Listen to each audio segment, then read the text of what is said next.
Welcome to the Pilot's Grind. Grab a cup of coffee and enjoy learning something new about aviation every time we put out a video.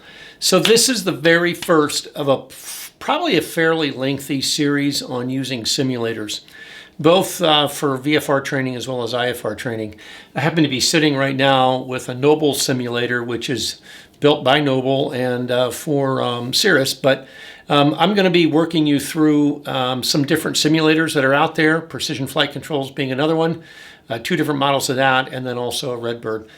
So there's a lot you can do with all these, and I'm going to use all of them in our examples. Some will be specific to maybe training in a Cirrus like we would on this one, but others are going to be generic. You're going to be able to take this and cross it over.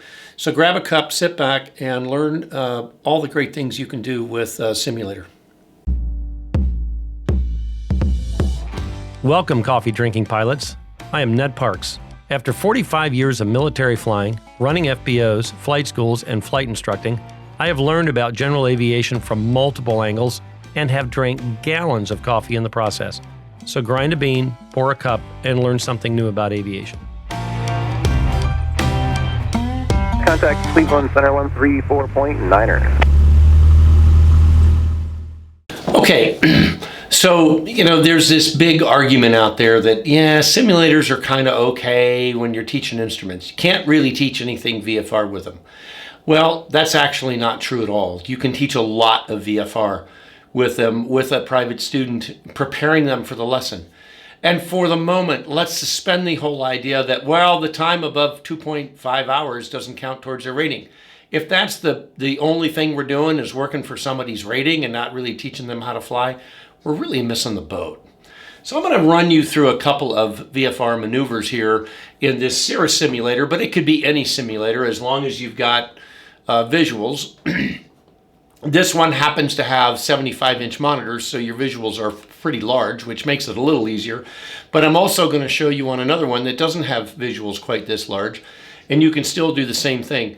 So we're going to do a couple of just really simple VFR maneuvers, and you're going to see really what we can learn and how we can teach and prepare a student to get ready to go do these sorts of things in a VFR environment. And let's forget about the instrument piece of it, because we've got a beautiful CAVU day just like we were out training. So come along for a flight and let's understand what we can do. Okay, so let's say that I'm teaching the student and we're going to go out and do stalls. And as you know, one of the hardest things to teach about stalls is getting set up for the stall, because we're out here, we're at cruise speed, and then we got to slow down in order to do the stall to speed up. And students can really struggle with that. The other thing that we've all noticed with a student is we get out there in the airplane and we say, okay, lower the nose, and they do one of these numbers, right, to recover from the stall. And they don't have to do that, as we all know. Now, it's going to vary from airplane to airplane, but again, it's a procedural piece. It doesn't have to be exactly like the airplane. It'll be close, and that's fine. That's all we need it to be. So I'm going to teach this student, I'm going to demonstrate, if you will, since I'm actually flying, demonstrate what a stall would look like in the simulator. We're then going to put the student in here and let them do it. So the first thing we would tell them is, we got to get slowed down to get into flap range. The airplane is in flap range for the first notch of flaps, so they put flaps in.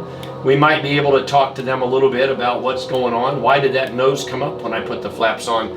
And guess what? If I want to have that conversation, I can come up here and pause the simulator. The minute I pause the simulator, I can now focus on what just happened when I put the flaps in. The nose went up. Why did that happen? We can go through that entire lesson. So that's another piece that's really, really important. When you're done teaching that piece of it, you just unpause the simulator. And you continue on. Say, all right, we're going to practice an approach to landing stall. I get the full flaps in. There's the nose again. And depending upon exactly how you teach it, some people actually run the flight, the downwind to base to final. Others just do it straight away. That's a personal preference as far as I'm concerned from a teaching standpoint. But however you do it, you get it set up and you have them pitch up just like you normally would. Power's off.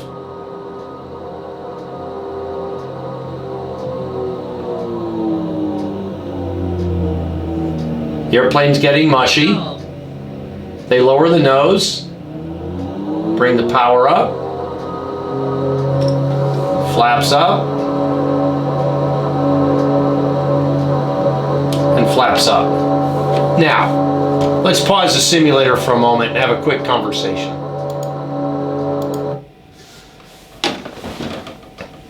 Was this exactly like the airplane? No. Are the procedures the same? Yes. Getting them over that initial fear or apprehension of the airplane falling out of the sky, oh gee, not such a big deal. They understand I don't have to shove the nose all the way to the ground to get it to recover. There's an enormous amount of training we can do in here and teach them and get them ready to go out and do stalls. After they get pretty proficient at stalls, would I bring them back in and do stalls again? Not unless there was a real reason to, but it certainly is a good way to spend 45 minutes to an hour getting them prepared for that maneuver. All right, let's try another maneuver. Okay, my flaps are up, my airplane's reconfigured. We're back up to flying speed. And now, let's say I want to teach them a steep turn. All right, is it going to be exactly like the airplane? No, it's not. Is there still value in preparing them and spending time with them in the simulator, getting them ready to do steep turns, or even if they're struggling with it? There sure is. So let's do a steep turn to the right. We've done our clearing turns. We talk about that. And oh, by the way, just because we're in the simulator, don't dispense with the clearing turns. You confuse the student. Go ahead and make sure that you do them, or at least talk about them, so it stays in their head. Remember that law of primacy. So I teach the student to go to the right, and look what happens. Oh, you went too far. All right, well, let's talk about what that actually looks like. Let's talk about 45 degrees. Let's talk about 50 degrees, what that looks like. Let's talk about coming to the left. What's actually going on when I come to the left? All right, I come around, and then what happens to our students? They don't have enough back pressure. There goes the nose. I can freeze or pause the simulator, and we can now talk about what this picture looks like out here. We can relate it to what's going on in the instrument panel. They now understand, oh, I get it. I see what's happening. I've lost this amount of altitude or whatever. This is a whole different discussion. And oh, by the way, I can pause the simulator. I can't do that in the real airplane. And I'm not worried about airspace. I'm not worried about other airplanes. I'm not worried about listening to ATC if I'm on flight following. I can teach an enormous amount of VFR work in a simulator regardless of what's going on. Now, this particular simulator, and I'll take it off pause so you can kind of see a little bit.